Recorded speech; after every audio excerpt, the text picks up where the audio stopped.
The credibility of the prosecution panel could be severely damaged if it presents Ramil Madriaga as a witness against Vice President Sara Duterte in the impeachment court. This was emphasized by VP Sara Legal's team following the second perjury complaint filed by the Vice President against Madriaga. Angie De Leon reports. Vice President Sara Duterte's legal team laid out the grounds for filing a second perjury complaint against Ramil Madriaga. According to attorney Salvador Paulo Panelo Jr., legal counsel for VP Sara on the filed complaint, they believe Madriaga lied under oath. The complaint stems from Madriaga's supplemental affidavit executed on April 11, 2026, which was read before the House Justice Committee on April 14. We believe it's perjurious, so talagang kailangan panagutin si Ramil Madriaga para dito.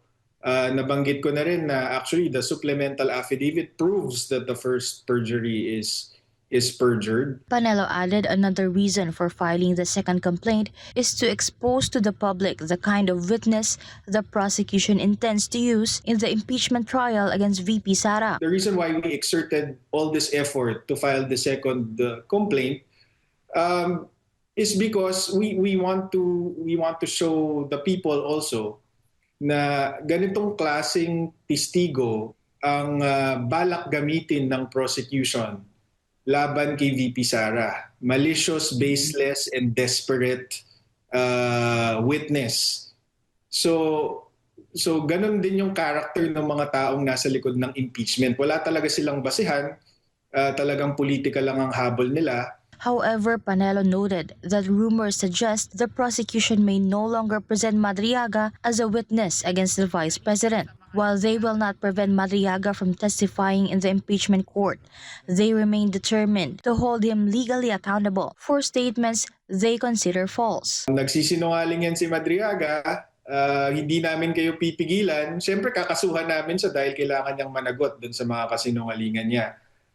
Wala naman kasing bearing kung mapatunayang nagsisinungaling siya sa impeachment court. Kung walang final na kaso, walang consequence. So kaya final itong criminal complaint para may consequence dun sa mga kasinungalingan niya. For VP Sara's camp, demonstrating that their key witness is untrustworthy will directly impact the credibility of the prosecution and the impeachment case as a whole. Meron siyang impact in a way na pag pinapakita namin sa tao kung gaano kasinungaling tong si Madriaga, naaapektuhan yung credibility ng prosecution at ng impeachment effort against the Vice President in general. That's always been our opinion from the very beginning of all of this. When we first filed the first perjury complaint, we said parang Trojan horse yan si Ramil Madriaga. Parang because of that, magka-crumble yung kaso ng prosecution. For Panelo, the prosecution might now be reconsidering whether to put Madriaga on the stand. They've realized na masasabugan lang sila ng sarili nilang witness kapag present nila itong si Ramil Madriaga. So there's a question of whether they will present him at all. Meanwhile, Panelo explained that they meticulously prepared the second perjury complaint to ensure it cannot easily be dismissed. We went through all this effort to put pressure also on the Department of Justice kasi alam naman natin na of course kontrolado sila ng Malacanang. The Secretary of Justice is of course a cabinet member of PBBM na kalaban sa politika ng ating Vice President.